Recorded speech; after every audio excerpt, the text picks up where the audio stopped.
Well, good morning. Let me take this opportunity to welcome everybody to the Reynoldsburg City Schools Livingston Avenue campus, and affectionately referred to in this part of the campus as the West Wing.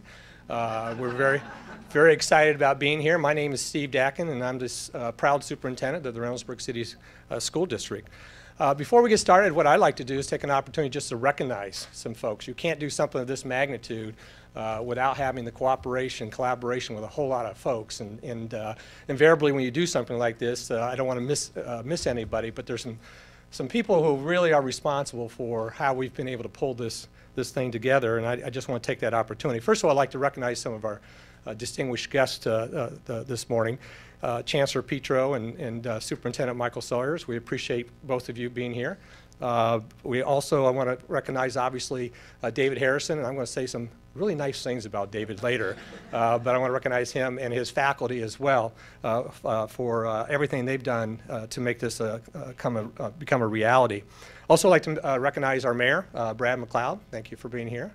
And I have board members here. I see Sandy Long, one of our board education members, Ryan Brzezinski, another board member, and we have Loretta King on her way. But again, we're pleased to be here, and the other thing I want to do before I get started is recognize my folks, because this doesn't happen. I'm just the pretty window dressing of the district. The things that happen in our district really important for us.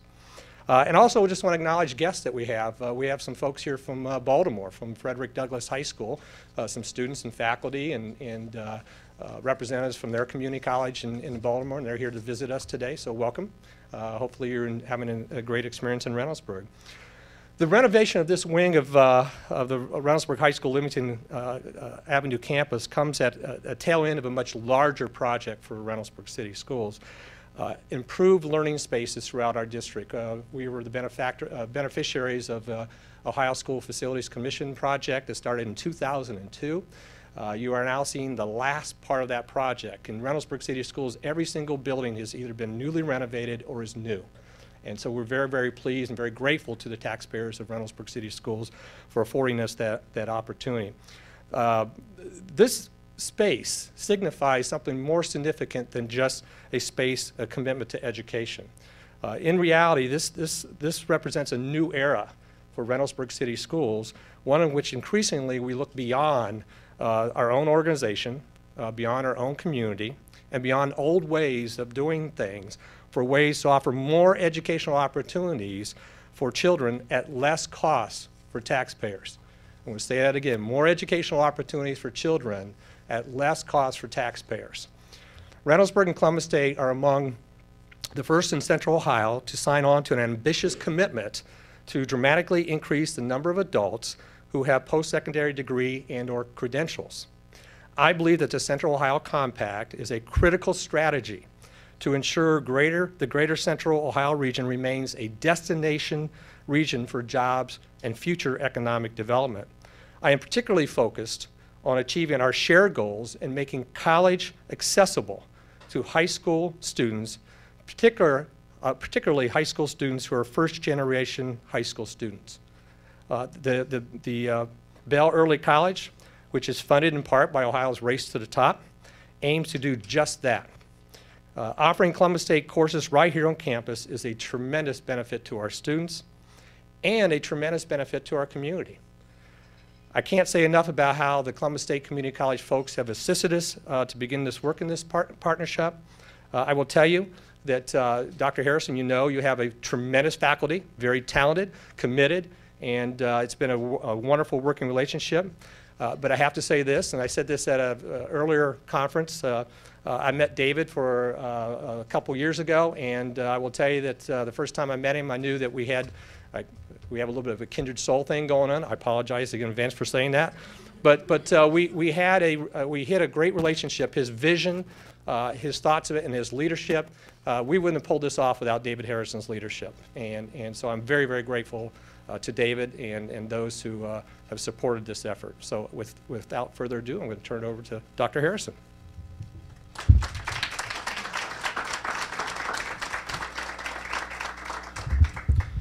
Thank you, Steve. Good morning, everybody.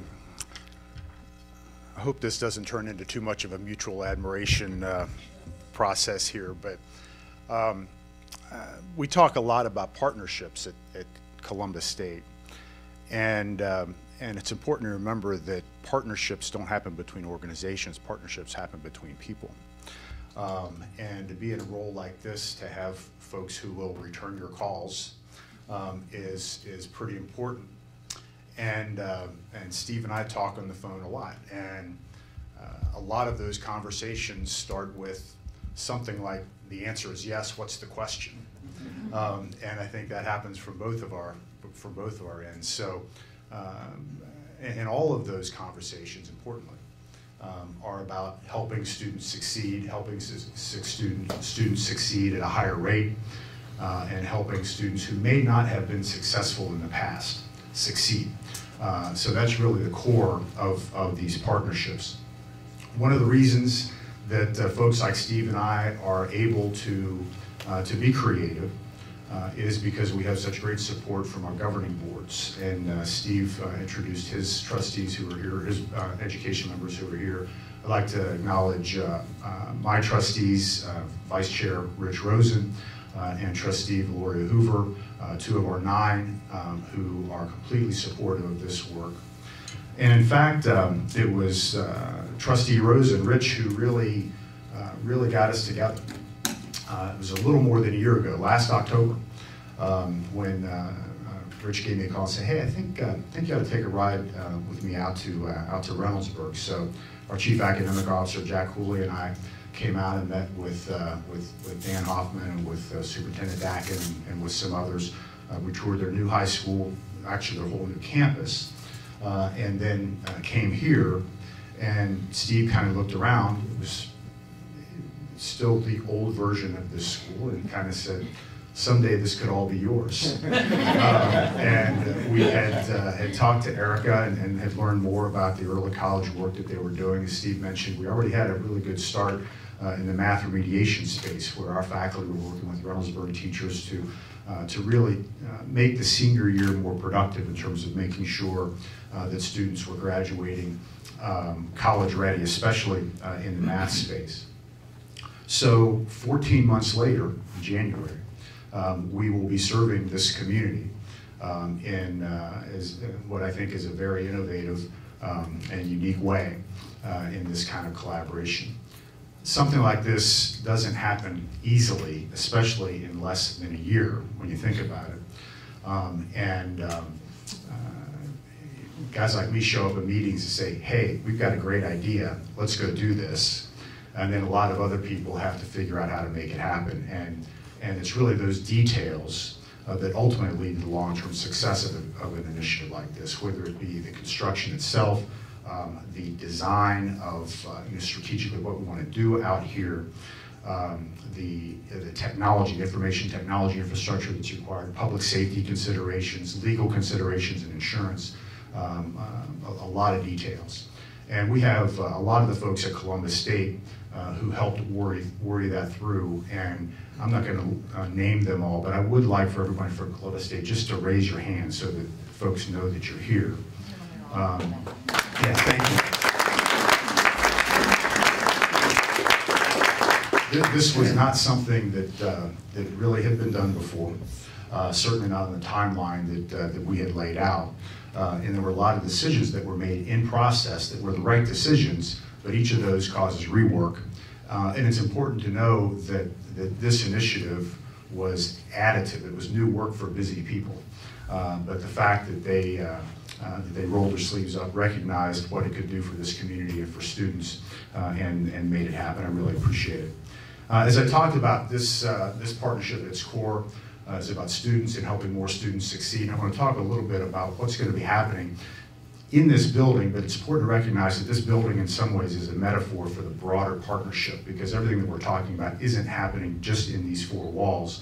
And in fact, you may have seen that Reynoldsburg schools are finalists for National Race to the Top money. That's a big deal. One of 60 finalists in the country. Give them a hand for that.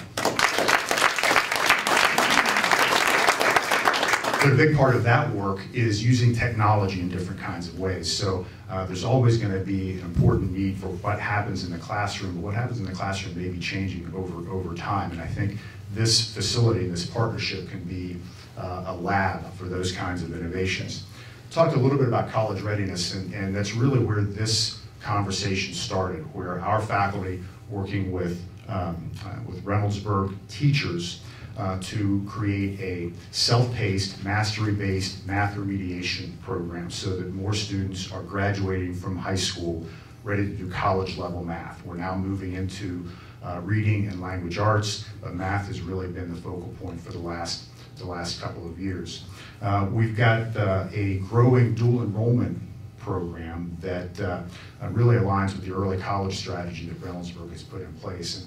And this is an oversimplification, but the general methodology is at the end of the junior year, the high school junior year, there's a joint determination of whether a student is college ready or not. And if they aren't college ready, then we're partnering in the senior year to make sure by the time they graduate from high school, they will be. If they are college ready at the end of the junior year or sooner in the early college model, then we've got through the dual enrollment pathway an opportunity for them to earn college credit. And not just college credit for the sake of earning college credit, but through our partnership, Columbus State's partnership with Ohio State and others, our preferred pathway program with Ohio State, but we have similar programs with Otterbein, Capital, Ohio Wesleyan, and others. Students are earning college credit towards a degree. And that's really what advances college success in an important way and also reduce costs to students and families in a way that Steve mentioned.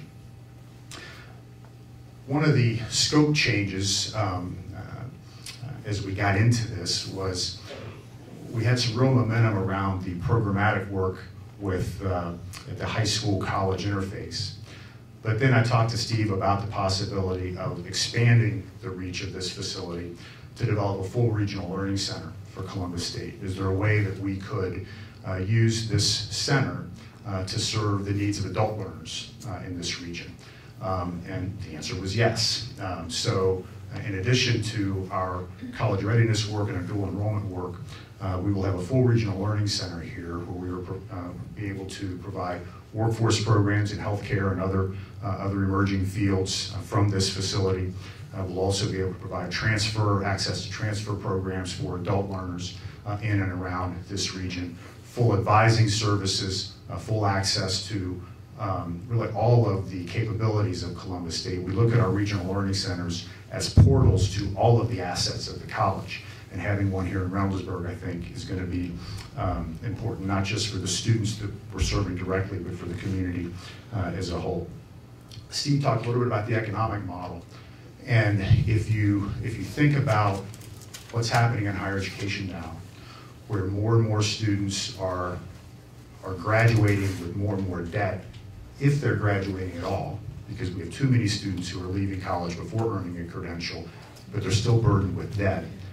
If you do the math and consider a student who could take a full year of college credit while in high school, a year of their sophomore year, say, at Columbus State at our tuition rates, and then their final 2 years at the bachelor's degree institution of their choice, you can see how the cost to students and families can decrease dramatically and really provide access for anybody with any economic means. And that's really what we're trying to do.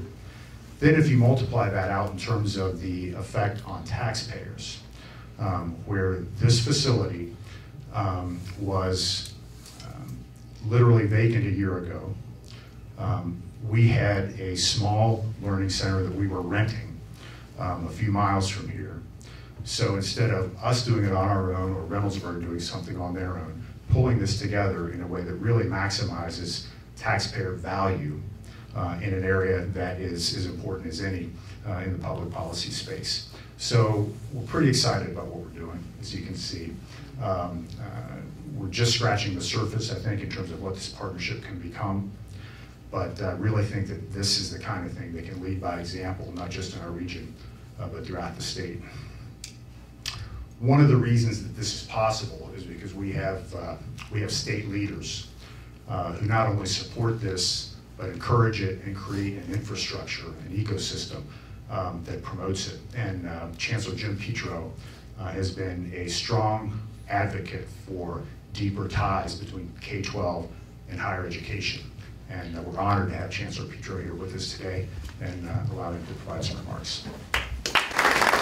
Thank you, President Harrison. I want to begin by congratulating Steve Dakin on not only this facility, but on the finalist status of Reynoldsburg schools in the Race to the Top competition. I think that's a terrific sign that here in Central Ohio, there is a great school district doing great things. This is part of it. Your efforts in Race to the Top, of course, is a big part of it. I also have to begin by thanking President David Harrison. I was able to, through the Board of Regents, convene what became probably the largest in the country convening focused on college completion. It involved about 340 participants. Many of them are college campus trustees, are officers of our public universities and colleges and private universities and colleges. A really strong program, I think, that went very well, hosted, bless your hearts, by Columbus State. It's a great facility they provided for us, and it really worked out to be a very good program. And I want to also congratulate, but say to Interim Superintendent Michael Sawyers, you know I'm your new neighbor. I want to go back in history a little bit on this because I've felt so strongly for years, beginning when I was Auditor of State, and we were engaged in auditing, obviously, every public school system, all 611 at the time, school districts, but all of the public universities. And I began to really believe that education needed to be totally collaborative, pre-K to 20. It's a continuum. It really needs to be governed as a continuum, and we need to be moving in that direction. I continue to advocate that as an Attorney General, as a candidate for governor many, many years ago. You probably forgot that I did that once. But in that process, I stumbled into this job thanks to Governor Kasich. He has asked me to get involved in this. And it was in part, I think, because of the advocacy of that collaborative nature of education that I talked about. In that sense, I also said when I took this job, well, we need to be truly collaborative, so all this beautiful space that we live in now on the 36th floor of Rhodes Tower with a 30-mile view, both in multiple directions, which is really delightful. But I'm going to give that up. I want to move down with those guys at the Department of Education building. On December 28th, we moved. Took a little while to get it all done and built up. And what Michael will probably quickly regret is that my office is going to be 60 feet from his. And whether you want to be collaborative or not, it's going to be forced on you. I mean, we're going to bump into each other in the hall, in the men's room. We're going to be talking about how we partner more fully with primary and secondary education, working cooperatively with higher education, which is the way it has to be. And you guys have started it in a really big way right here. I am really proud of what you've got here. People know I talk to the extent of boredom about the importance of pre-college at the high school level, of getting college credit when you're in high school. When I presented to the General Assembly this current biennial budget, I had the occasion to go up at the Education Finance Subcommittee, and they were starting to question me, what do you mean when you talk about 3-year college degrees? What is it the governor's talking about when he says we need to get kids through college more quickly, more cost effectively, and does he want to cheapen the value of a college degree? And I said, no, still 120 credit hours, still an extensive program that in the norm might take 4 years, but in many ways, if we were to begin taking advantage of the senior year of high school, and I can remember my senior year of high school, it was coast time. You know, you got most of your stuff out of the way. I had a couple of sports I played. I didn't really study that much anymore, which was not a good thing. And I did not take advantage of that time. And now we have to more and more take advantage of that time. College completion, degree completion, certificates that have some economic value, associate degrees, and ultimately baccalaureate degrees really are critical for the economic future of this state. If we're going to grow economically, if we're going to expand, if we're going to be attractive to business, we have to have more and more people with more and more degrees. And the way we do that is partnering across the board, and the way Reynoldsburg and Columbus State are doing it is really developing a full-fledged facility where we can have dual credit opportunities, where kids can get high school credit, move on toward their diploma, but at the same time be getting credit toward a college degree. That's going to drive completion. It's going to drive economic success. We need to do it everywhere. I'll give you one statistic that shocked me the other day, and then I'll shut up. We run between 5 and 10%, closer to 5, of our high school graduates having any college credit in Ohio. That's pretty low. In Iowa, it's 50%. We have a way to go, and you guys are kicking it off. Thanks very much. And recognize that the redesign fundamentally of what's occurring at the high school level for students like those right over there has to change for them to be successful for what ultimately will become their future. The future of the state of Ohio, the future of our economy, and the future of children, just like those students standing over on the side of the room, is imperative that schools throughout the state of Ohio, beyond Reynoldsburg, embrace this type of a solution that presents new opportunities for kids. We do have to change fundamentally what's happening at the high school level throughout the state of Ohio. We cannot continue to rely on the way it always was. We do have to find new innovative opportunities. Dr. Harrison was very clear, and Reynoldsburg is one of the 61 finalists in the state for the additional dollars related to Race to the Top at the district level for the competition. And I'm hopeful they will be one of the ones that's selected, because the blended learning opportunity they're providing in their application through the use of technology will only increase the opportunity of what's being provided here through Columbus State.